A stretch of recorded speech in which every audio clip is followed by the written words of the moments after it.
Hoy quiero que puedas regalarte este hermoso momento de oración. Que aunque sea por un breve momento, puedas desconectarte de todo aquello que te atormenta en tu vida. Tus preocupaciones, tus miedos, tus problemas, todo aquello que no te ha dejado descansar. Porque durante un momento, en completo silencio, podremos conectarnos con Dios, alimentar nuestro espíritu, nuestra fe y nuestro amor, y dejar en sus manos todo lo que habita en nuestro corazón.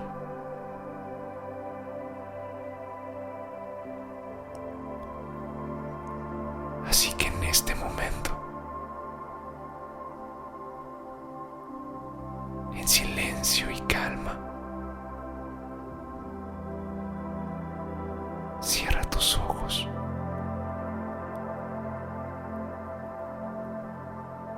y tan solo escucha mi voz.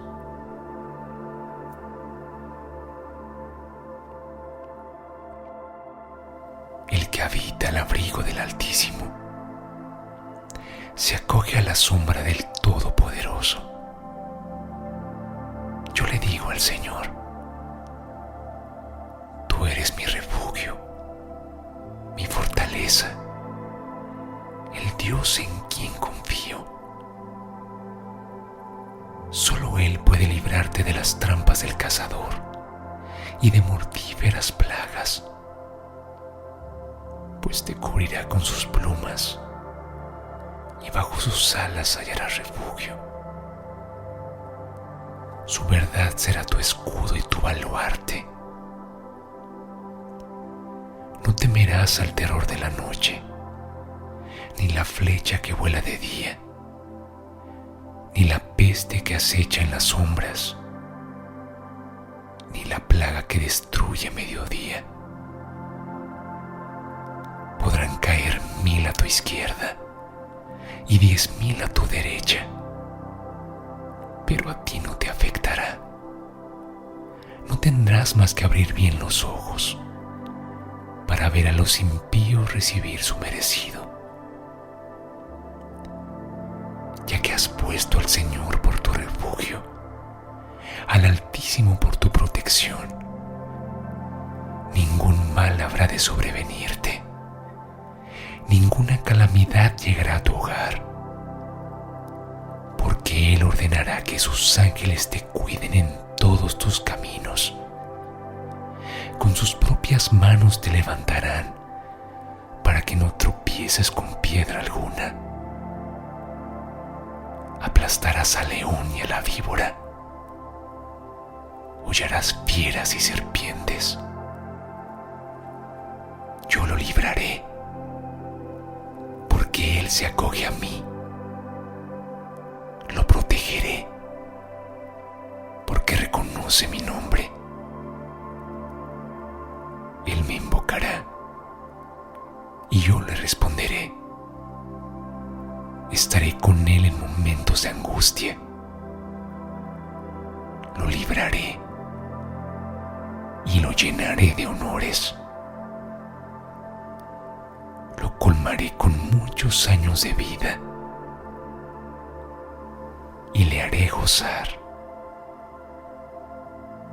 de mi salvación.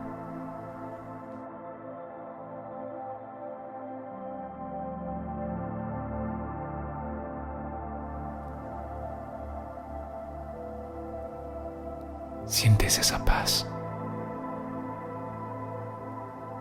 Es el refugio de los brazos de Dios, que en este preciso momento está contigo. Y así, en paz y en silencio, coloca en sus manos todas tus preocupaciones, tus miedos, tus problemas, todo lo que te hace llorar, y confía en Él, en su amor incondicional. Pero confía de verdad. Y una vez que lo hagas, agradece con todo tu amor.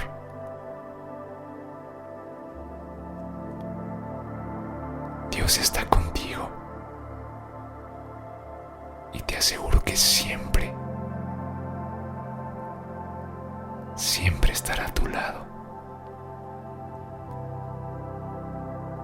Shalom. No hay justo, ni aun uno. No hay quien entienda, no hay quien busque a Dios. Todos se desviaron, a una se hicieron inútiles.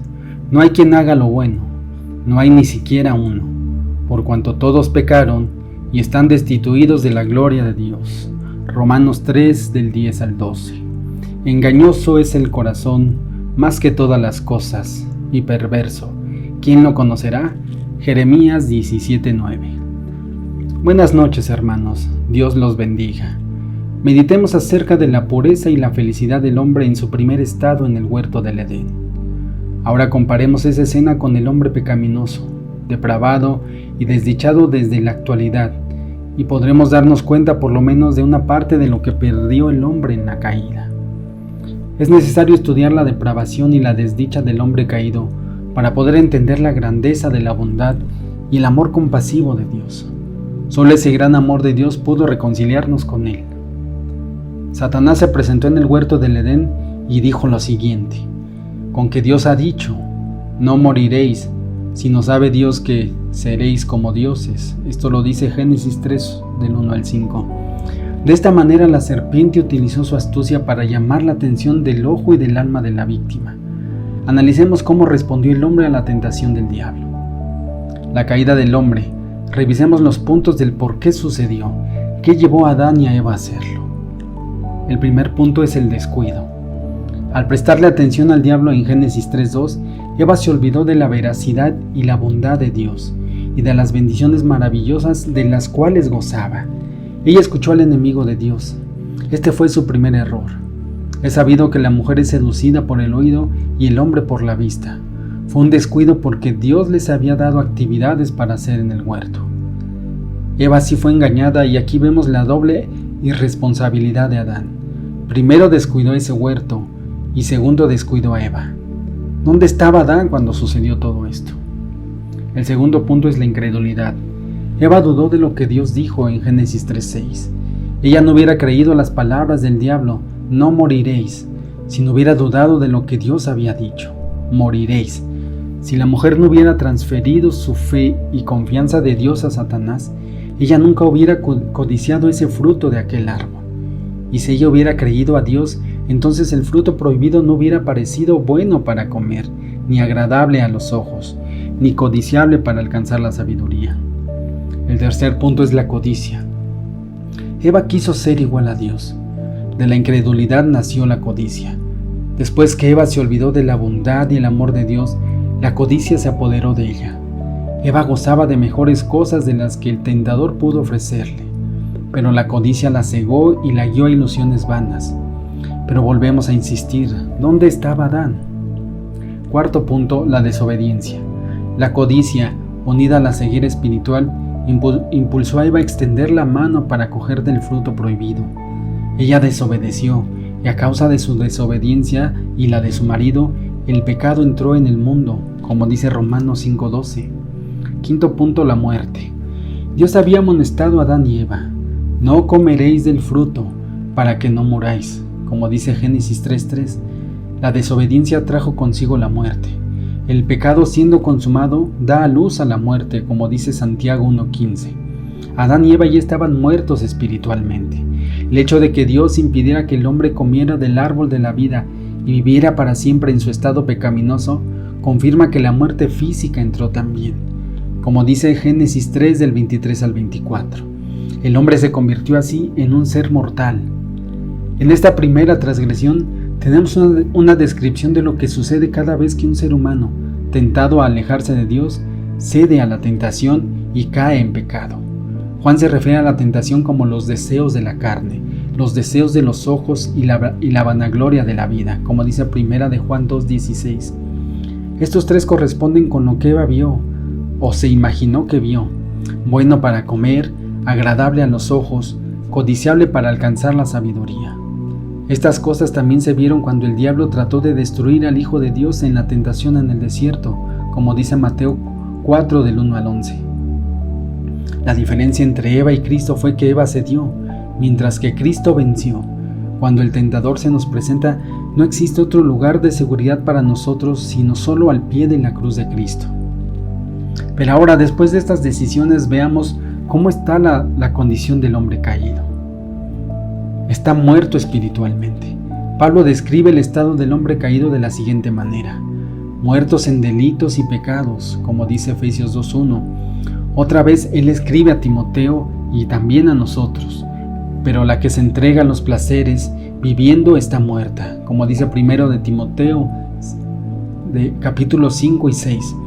Esta es la seria advertencia que todo hombre debería de tomar en cuenta. La paga del pecado es la muerte, como dice Romanos 6:23. Estar muerto espiritualmente es igual a estar alejado de Dios. Es ser un hijo del diablo. Pablo se dirigió a Elimas como el hijo del diablo cuando él se opuso a la obra del Señor, como dice Hechos 13:10. Cristo reprendió a los fariseos de forma semejante cuando los amonestó diciendo: vosotros sois de vuestro padre el diablo, como dice Juan 8:44. Cuando el hombre se aleja de Dios, se convierte en un hijo del diablo. Tiene una mente rebelde, por cuanto todos los designios de la carne son enemistad contra Dios, porque no se sujetan a la ley de Dios, ni tampoco pueden, y los que viven según la carne no pueden agradar a Dios, como dice Romanos 8 del 7 al 8. Pero el hombre natural no percibe las cosas que son del Espíritu de Dios, porque para él son locura, y no las puede entender, porque se han de discernir espiritualmente, como dice Primera de Corintios 2:14. Estos versículos nos muestran por qué el pecado siempre posee una mente desobediente y rebelde. Tener un corazón malo de incredulidad, como dice Hebreos 3:12, es otra manera de decir que engañoso es el corazón del hombre caído, más que todas las cosas, y perverso, como dice Marcos 7 del 21 al 22 y Romanos 7:18.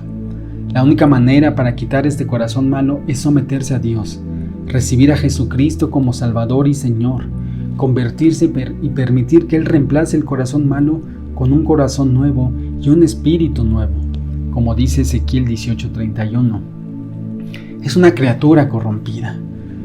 Para los corrompidos e incrédulos, nada le es puro, pues hasta su mente y su conciencia están corrompidas, como dice Tito 1:15.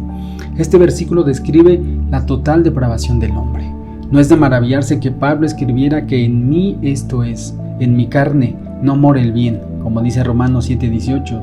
No hay cosa como un hombre bueno, aparte de Cristo, porque todas nuestras justicias son como trapos de inmundicia, como dice Isaías 64:10. Es siervo del diablo, para que escapen del lazo del diablo en que están cautivos a voluntad de él, como dice 2 de Timoteo 2:26. Cristo vino para librar a todos los que por el temor de la muerte estaban durante toda la vida sujetos a servidumbre, como dice Hebreos 2:15. La esclavitud de corrupción es otra manera de explicar la misma verdad. Aquellos que piensan estar en libertad por el hecho de desatender la salvación de Dios y la reconciliación con Él, están en el peor de la esclavitud. Es una esclavitud de la más grande que se puedan imaginar. El hombre no conoce la libertad verdadera, sino solo por la libertad en Jesucristo. Es un hijo de ira, entre los cuales también todos nosotros vivimos en otro tiempo en los deseos de nuestra carne, haciendo la voluntad de la carne y de los pensamientos, y éramos por naturaleza hijos de ira, lo mismo que los demás. Esto lo dice Efesios 2:3. He aquí en maldad he sido formado, y en pecado me concibió mi madre, como dice el Salmo 51:5. Los hombres en este estado no ven la ira que les espera, porque están ciegos espiritualmente. Están bajo una condenación. El que no cree ya ha sido condenado, y esta es la condenación. Los hombres amaron más las tinieblas que la luz, porque sus obras eran malas, como dice Juan 3 del 18 al 19. Cuando se manifieste el Señor Jesús desde el cielo con los ángeles de su poder, en llama de fuego, para dar retribución a los que no conocieron a Dios. Pena eterna de perdición, como dice 2 de Tesalonicenses 1 del 7 al 9. Entonces los malos serán trasladados al Seol, todas las gentes que se olvidan de Dios. Notemos que la condenación ya existe en esta vida y la consumación de ella vendrá en la eternidad. Están sin una esperanza, ajenos a los pactos de la promesa, sin esperanza y sin Dios en el mundo, como dice Efesios 2:12. Es como Pablo describe a los que están fuera de Cristo. Muchas veces leemos o escuchamos de hombres que han sido sepultados entre los escombros después de un terremoto, viviendo allí durante algunos días y aún durante semanas enteras antes de ser rescatados. A veces mueren antes de que llegue alguien quien los libere. Así es el alma perdida, presa en el pecado. Qué triste es cuando las almas cegadas por el pecado se niegan a recibir la ayuda de Jesucristo. Él es el gran libertador. El que se niega a ser librado de la esclavitud pecaminosa en esta vida, será trasladado a la esclavitud en el lago de fuego, donde estará por toda la eternidad, sin esperanza a ser librado. Todas estas descripciones bíblicas del hombre caído nos son confirmadas porque lo vemos en la vida de los pecadores. El hombre bueno también necesita la salvación. Mira, los incrédulos a veces se justifican diciendo que son personas buenas, llevan una vida limpia, se jactan de que no tienen vicios, muchas veces se comparan a sí mismos con miembros de la iglesia para mostrarnos que son buenos. Cristo comparó al pobre pecador con el fariseo que se justificó a sí mismo y dijo que él primero fue justificado antes que nosotros, o antes que el otro, como dice Lucas 18:14. El infierno no es solamente para los malos, sino también para todos los que se olvidan de Dios, como dice el Salmo 9:17. La ira eterna de Dios está contra los que no conocieron a Dios ni obedecen al Evangelio de nuestro Señor Jesucristo. Esto lo dice en 2 de Tesalonicenses 1:8. El hombre es vil y el hombre es bueno están en un mismo nivel ante Dios. Ambos pueden ser salvos solo por la gracia de Dios que convierte al hombre a la justicia. Mira, a veces la chispa de la vida no es más que algunos piensen que en ella sí hay en cada alma. Todas las almas sin salvación están completamente muertas en delitos y pecados, depravadas y corrompidas, sin esperanza y sin Dios en el mundo. Sin embargo, hay algo en todo el hombre que es capaz de responder a la bondad y a la gracia de Dios. Igual que Eva, quien aunque perfecta y sin pecado, tenía algo dentro de sí con lo que le prestó atención al diablo y codició lo que se le ofreció. De igual forma el alma, aunque muerta en delitos y pecados, tiene algo dentro de sí que oye a Dios y puede escoger servirle. Sí, viene la hora y ahora es cuando los muertos oirán la voz del Hijo de Dios y los que la oyeren vivirán, como dice Juan 5:25. En cada ser humano hay una conciencia que Dios puede tocar. Esta precisamente la que el Espíritu Santo toca para convencer a los pecadores de que ellos necesitan arrepentirse de sus pecados.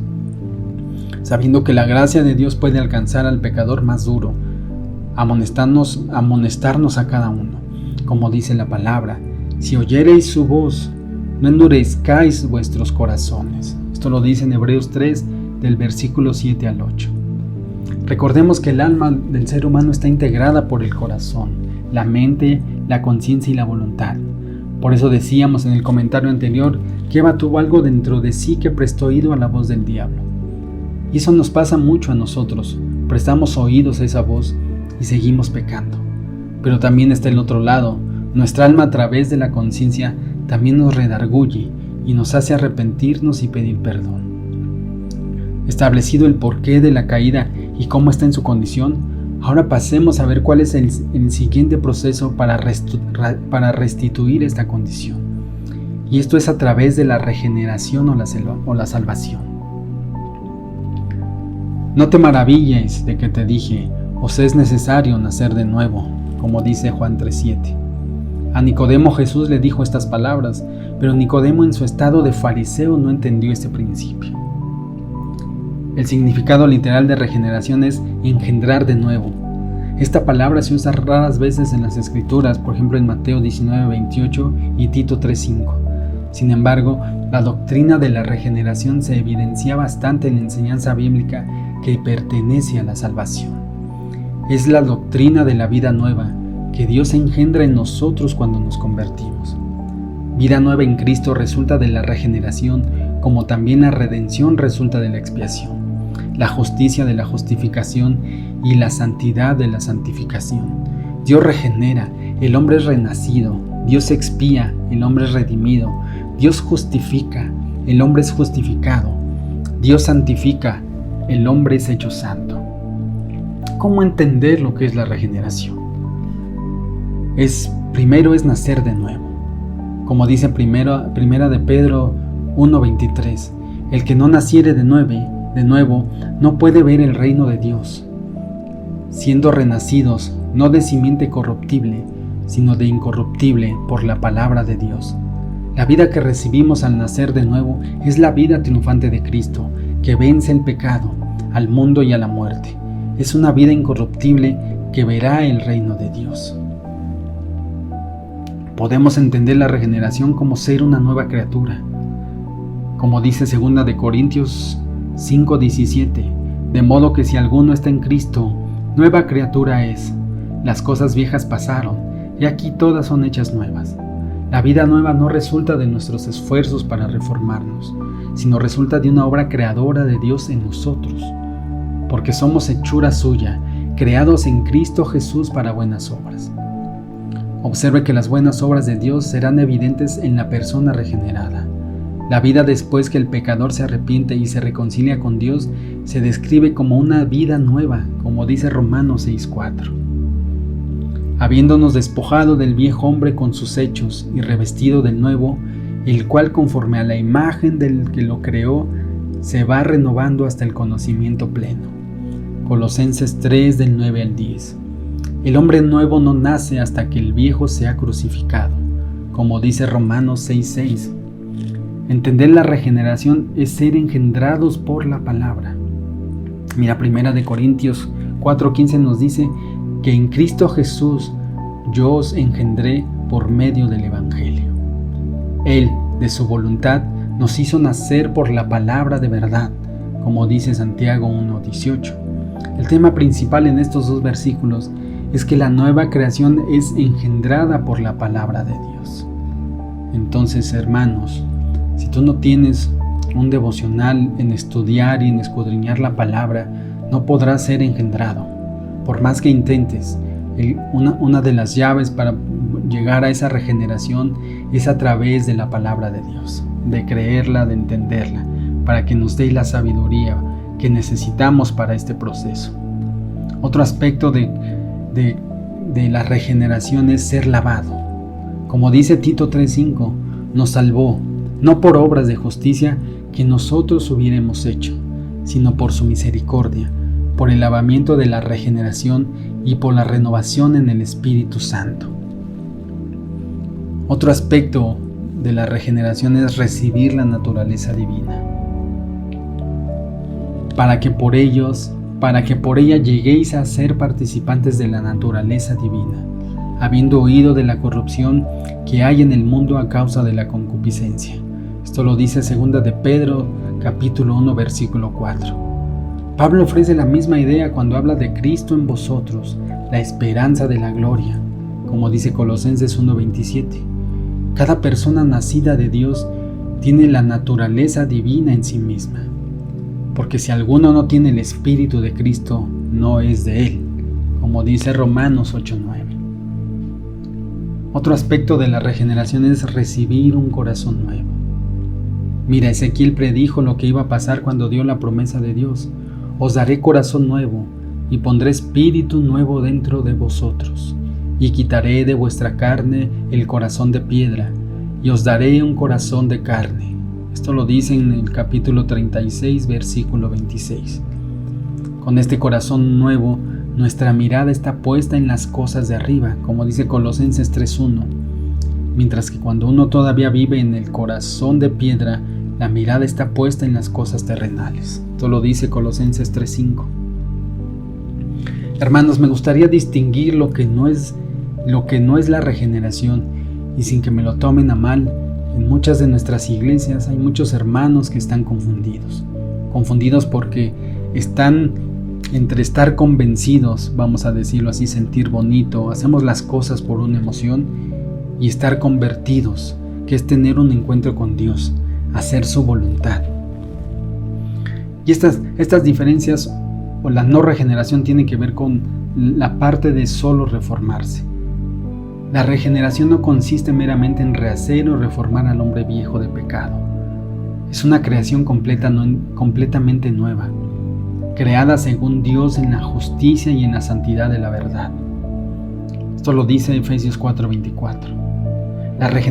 No es regenerarte cuando meramente la convicción te la hace ver el pecado.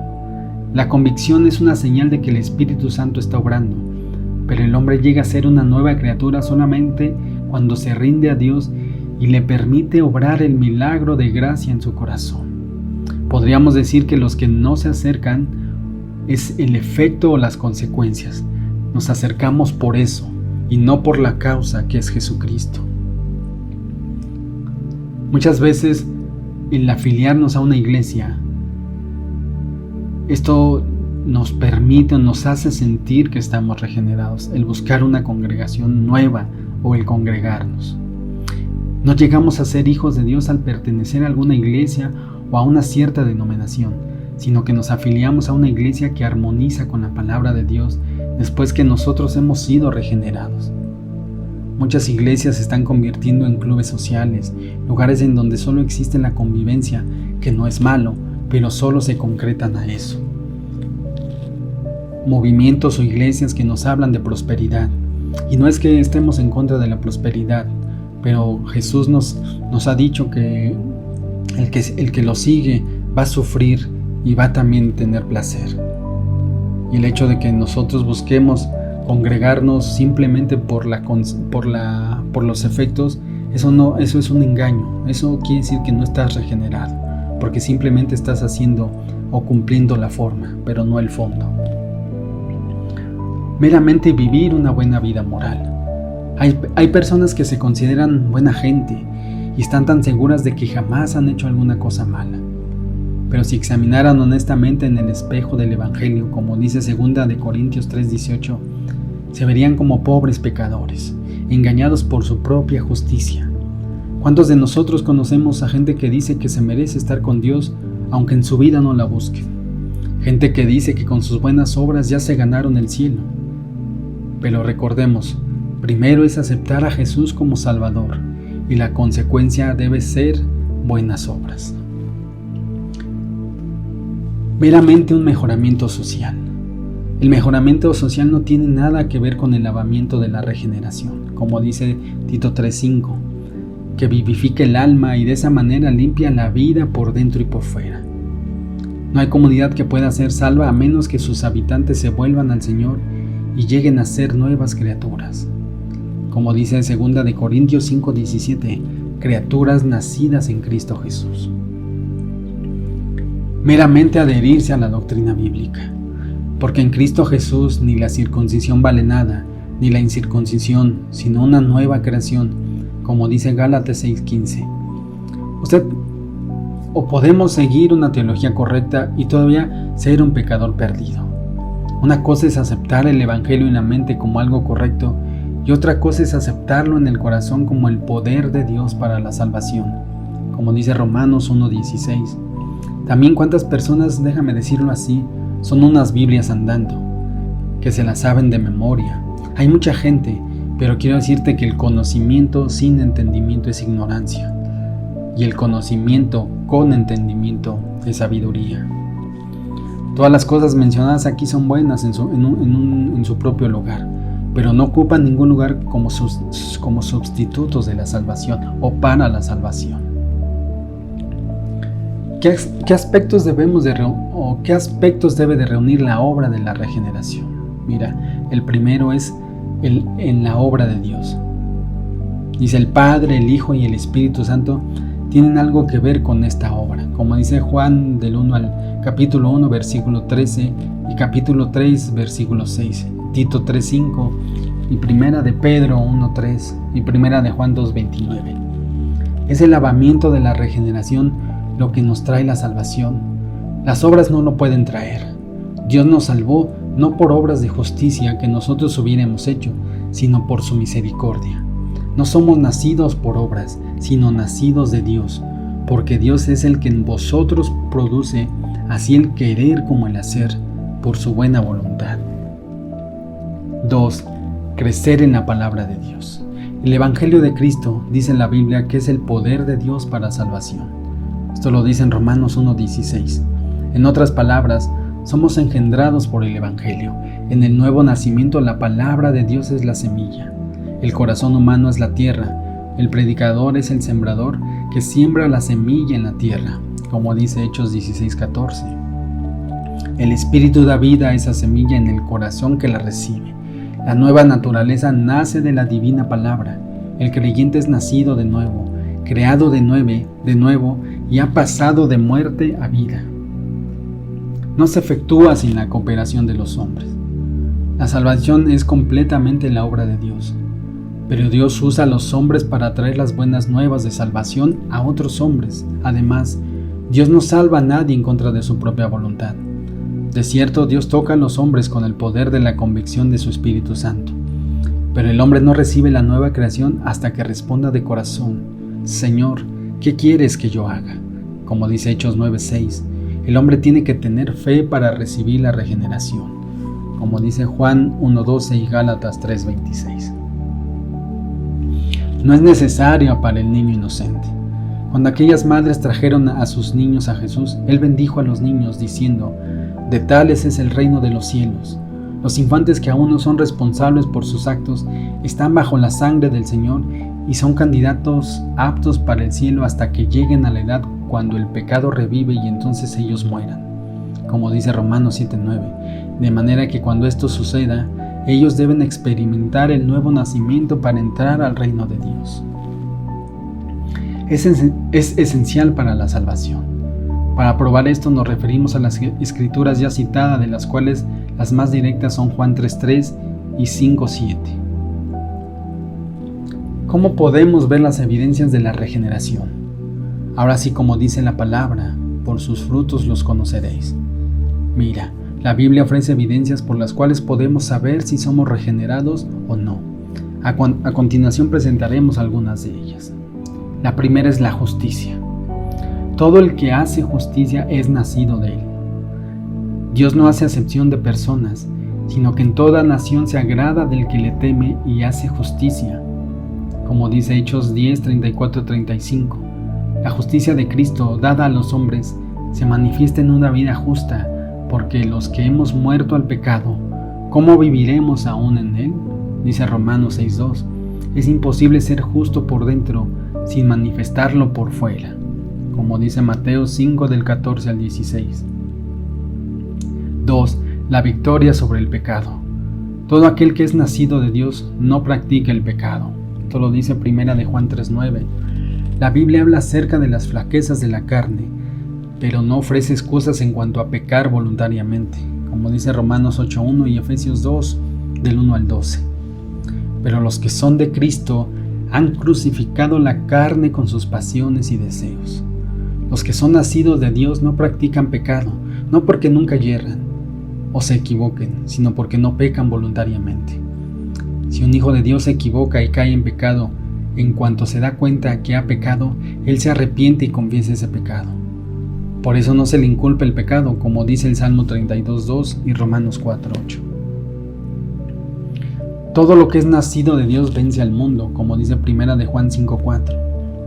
Los hijos de Dios aman las cosas que Dios ama y aborrecen las cosas que Él aborrece. Este amor y ese odio son evidencias de la regeneración en la vida del cristiano. Por tanto, si alguno ama al mundo, el amor del Padre no está en él, como dice primera de Juan 2:15. Todo aquel de todo corazón ama lo que es bueno, entonces aborrece en absoluto lo que es malo. Esta es una de las evidencias fundamentales que demuestra que alguien es hijo de Dios. Sabemos que todo aquel que ha nacido de Dios no practica el pecado, pues aquel que fue engendrado por Dios le guarda y el maligno no le toca, como dice 1 de Juan 5:18. Para el que es nacido de Dios, el mandamiento aborreced lo malo le es tan importante como seguid lo bueno, como dice Romanos 12:9. El Hijo de Dios, que está lleno del Espíritu Santo, puede decir como dijo el salmista: he aborrecido todo el camino de mentira.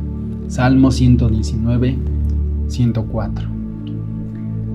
La vida guiada por el Espíritu Santo. La diferencia entre la carnalidad y la espiritual es muy notable en Gálatas 5 del 19 al 23. Podemos saber si andamos según la carne o según el Espíritu Santo, como dice Romanos 8:1, al determinar si nuestra vida diaria manifiesta las obras de la carne o el fruto del Espíritu Santo. Cuando usted ve a una persona cuya vida diaria muestra claramente que está dirigida por el Espíritu de Dios, puede estar seguro de que tal persona ha sido renacida. La obediencia. 1 de Juan 2:3 nos dice: y en esto sabemos que nosotros le conocemos, si guardamos sus mandamientos. Cristo les pone una prueba a sus discípulos cuando les dice: vosotros sois mis amigos, si hacéis lo que yo os mando. Esto lo dice Juan 15:14. También Santiago nos amonesta diciendo: pero sed hacedores de la palabra, y no tan solamente oidores, engañándonos a vosotros mismos. Santiago 1:22. El amor. Nosotros sabemos que hemos pasado de muerte a vida en que amamos a los hermanos, como dice 1 de Juan 3:14. Por esta misma razón Dios dice que el que no ama a su hermano permanece en muerte. Amados, amémonos unos a otros, porque el amor es de Dios. Todo aquel que ama es nacido de Dios y conoce a Dios. El que no ama no ha conocido a Dios. 1 de Juan 4 del 7 al 8. La fe. Todo aquel que cree en Jesús que es Cristo, es nacido de Dios, como dice 1 de Juan 5:1. La prueba verdadera de la fe, como la del amor, se halla al creer toda la palabra de Dios y obedecerla. Como dice Juan 1:12, mas a todos los que le recibieron, a los que creen en su nombre, les dio potestad de ser hechos hijos de Dios. Efesios 1:7 nos dice también: en quien tenemos redención por su sangre, el perdón de pecados según las riquezas de su gracia. Mira, la palabra redimirse significa rescatar, librar y comprar de nuevo, como lo dice en Levítico 25 del 25 al 27 y 1 de Corintios 6:20. Como algo empeñado puede ser redimido pagando la suma requerida de dinero. Así el hombre, perdido en pecado y sin esperanza, por la gracia de Dios ha sido redimido por la sangre del Cordero. O bien, la redención puede realizarse por conquistar al oprimidor. En el Antiguo Testamento Dios dijo a los israelitas que los primogénitos machos le pertenecían a Él, pero les dio la oportunidad de redimir a algunos de los mismos. Por ejemplo, ellos pudieron comprar de Dios un asno que era primogénito para utilizarlo en un sacrificio a cambio de sacrificarle o pagarle un cordero. Así el precio de la redención del asno era un cordero, como dice Éxodo 13 del 1 al 13. Como el asno no podía ser redimido si el dueño daba un cordero suyo a Dios, así el hombre perdido en pecado fue redimido cuando Dios ofreció su cordero en la cruz, para redimir al hombre caído.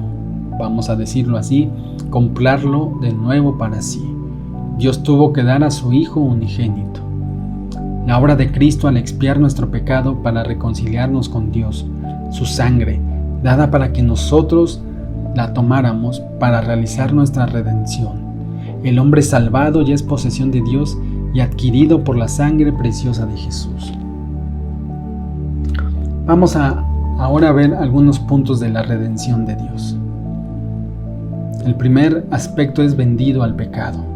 El hombre caído no pertenece a Dios, sino al diablo y a la muerte. Su estado se describe en las siguientes palabras: soy carnal, vendido al pecado, como dice Romanos 7:14, como Esaú, que por una sola porción de potaje vendió su primogenitura Así el pobre pecador vende su alma por un solo pedazo de carne, por medio del cual el diablo lo tienta. Al ser vendido al pecado, entonces el pecador está sin un recurso. La ley sella su condenación porque le muestra que ya no hay vida, en un sentido la muerte espiritual, esta que le agrada a Dios por más que se esfuerce.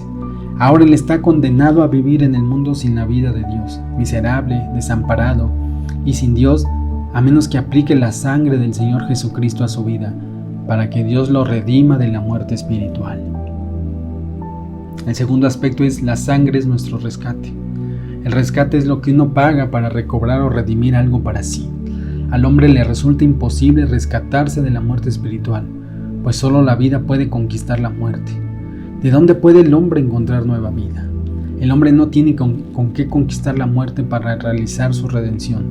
Su única esperanza es que Dios mismo lo provea, y ya lo ha hecho. Cristo es nuestro Redentor. Ofreció su propia sangre para comprarnos de nuevo para sí. Como Cristo mismo dijo, Él vino para dar su vida en rescate por los muchos. Esto lo dice en Mateo 20:28.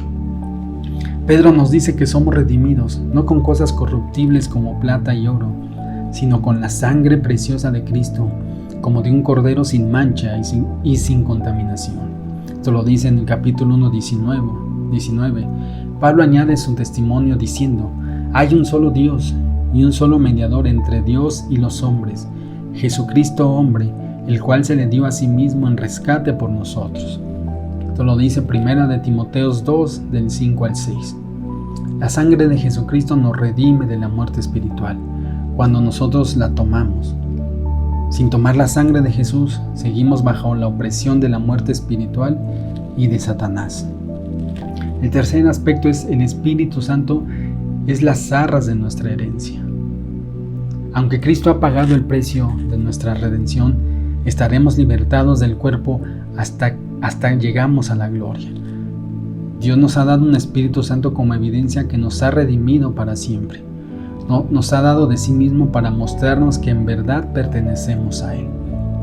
Como dice Efesios 1, del 13 al 14, habiendo creído en Él, fuisteis sellados con el Espíritu Santo de la promesa, que es las arras de nuestra herencia, hasta la redención de la posesión adquirida, para alabanza de su gloria. El cuarto aspecto es: la redención es para todos. Una de las verdades más bellas de la redención de Dios es que la misma es para todos los pueblos, en toda nación, en toda región y en todo tiempo. Si alguno conoce el plan de Dios, no se salva. Es por su propia culpa, pues Dios proveyó para la redención eterna de toda la persona. La redención es también para los santos del Antiguo Testamento. Como dice Hebreos 9:15, es mediador de un nuevo pacto, para que interviniendo muerte para la remisión de las transgresiones que había bajo el primer pacto, los llamados reciban la promesa de la herencia eterna. Y la redención es para todos los santos del Nuevo Testamento, quien se dio a sí mismo por nosotros para redimirnos de toda iniquidad y purificar para sí un pueblo propio, celoso de buenas obras, como dice Tito 2:14. Mira, al final, la redención es para todo aquel que quiere alcanzarla. Digno eres tú de tomar el libro y de abrir sus sellos, porque tú fuiste inmolado y con tu sangre nos has redimido para Dios, de todo linaje y lengua y pueblo y nación. Apocalipsis 5:9. Pero una vez que hemos visto todos estos procesos, vamos a ver los resultados de la redención. Mira, los redimidos gozan de liberación del dominio del diablo. Por medio de su muerte, Cristo destruyó al que tenía el imperio de la muerte, esto es, al diablo, y a todos los que por el temor de la muerte estaban durante toda la vida sujetos a servidumbre. Esto lo dice Hebreos 2, del 14 al 15. El pecado ya no tiene dominio sobre nosotros. Estamos libres para servir a Dios en justicia, con una conciencia limpia. El pecado frustró a los que vivieron bajo la ley de Moisés, porque nunca podían liberarse de sus garras, pero Cristo nos redimió de la maldición de la ley, como dice Gálatas 3:13.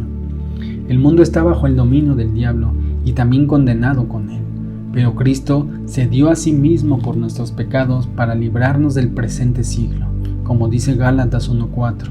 Fue de esta liberación que Pablo se regocijó diciendo: lejos esté de mí gloriarme, sino en la cruz de nuestro Señor Jesucristo, por quien el mundo me es crucificado a mí y yo al mundo. Gálatas 6:14. El postrer enemigo que será destruido es la muerte, como dice 1 Corintios 15:26. La promesa es: de la mano del Seol los redimiré, los libraré de la muerte. Oseas 13:14. Los redimidos del Señor no temen al sepulcro, porque el retorno del cuerpo al polvo significa también un retorno del espíritu a Dios, y por fin habrá una redención de todo nuestro cuerpo. Esto lo dice Romanos 8:23. Así como el alma, mientras que los impíos sufrirán pena de eterna perdición, como dice 2 de Tesalonicenses 1:9. Los justos descansarán seguros en la esperanza de aquel que rescata del hoyo tu vida. El Salmo 103:4. El segundo punto es la reconciliación con Dios. Y vosotros también, que erais en otro tiempo extraños y enemigos en vuestra mente, haciendo malas obras, ahora os ha reconciliado en su cuerpo de carne, por medio de la muerte, para presentaros santos y sin mancha e irreprensibles delante de Él. Y si en verdad permanecéis fundados y firmes en la fe, y sin moveros de la esperanza del Evangelio. Esto lo dice Colosenses 1 del 21 al 23. Hay dos cosas que se mencionan de manera especial. Uno es que podemos ser reconciliados con Dios por medio de la muerte de su Hijo. Y dos, que tenemos que permanecer en la esperanza del Evangelio. Dios ha hecho su parte en la redención e hizo posible que el hombre hiciera la suya. ¿Acaso permaneceremos firmes en la fe? El tercer punto es el perdón de pecados. Dice Colosenses 1:14, en quien tenemos redención por su sangre, el perdón de pecados. Pablo declara en su carta a los Efesios esta misma verdad al hacer mención de que recibimos este perdón por las riquezas de su gracia. Cuando somos redimidos, entonces damos a conocer que fuimos pecadores y que ahora somos salvos por gracia. El cuarto punto es la justificación. Dice Romanos 3:24, siendo justificados gratuitamente por su gracia, mediante la redención que es en Cristo Jesús. La redención hecha por Cristo nos hace justos para que podamos presentarnos ante Dios, porque ahora tenemos la justicia que es por la fe en su Hijo amado. El quinto punto es la santificación. Cristo amó a la iglesia y se entregó a sí mismo por ella, para santificarla, habiéndola purificado en el lavamiento del agua por la palabra, a fin de presentársela a sí mismo una iglesia gloriosa. Esto lo dice Efesios 5 del 25 al 27. El sexto aspecto es la ciudadanía celestial. Por medio de la redención llegamos a ser hijos de Dios. Pablo lo llama la adopción de hijos, como dice Gálatas 4:5, para redimirnos de toda iniquidad y purificar para sí un pueblo propio, celoso de buenas obras.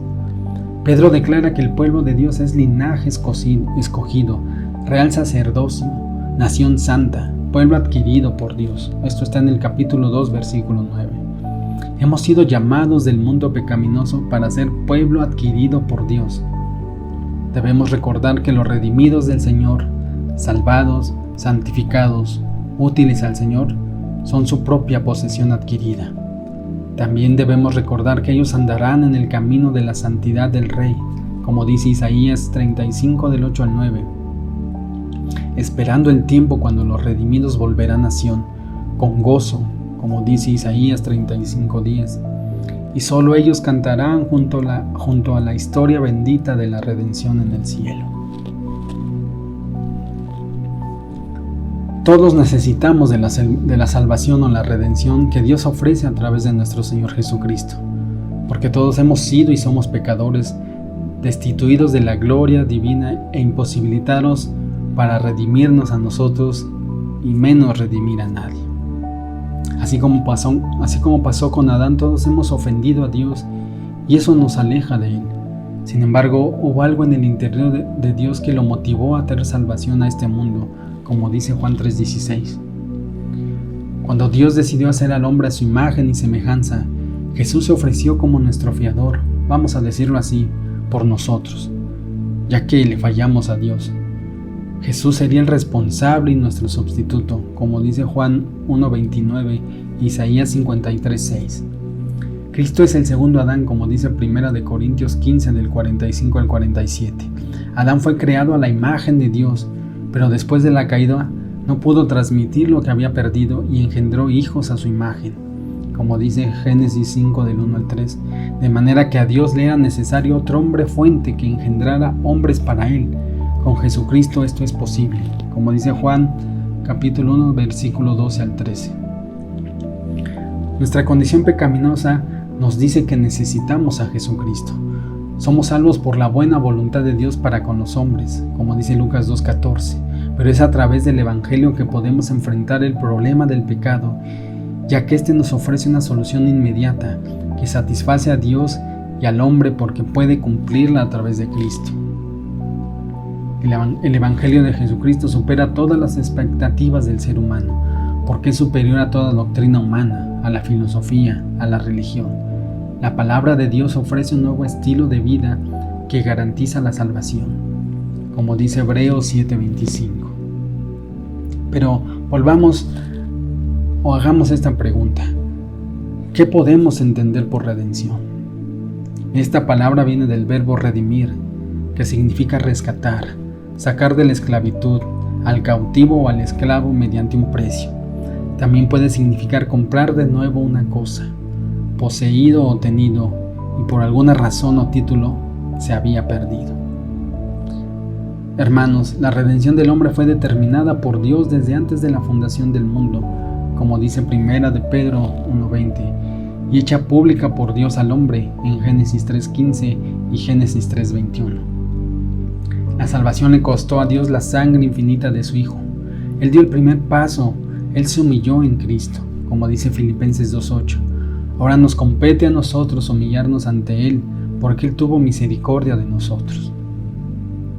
Cuando cayó Adán en pecado, la imagen de Dios se estropeó y todas sus facultades físicas, mentales, psicológicas quedaron inclinadas hacia lo malo. A pesar de que en el hombre existe el conocimiento del bien y el mal, estos conocimientos no le sirven de nada a menos que acepte y tenga a Cristo en su corazón como su único Salvador, como dice 2 de Corintios 5:17, Efesios 4 del 22 al 24 y Colosenses 3 del 9 al 10. Entonces la redención tendrá efecto porque será visible en nuestra conducta, en nuestra forma de actuar y de pensar.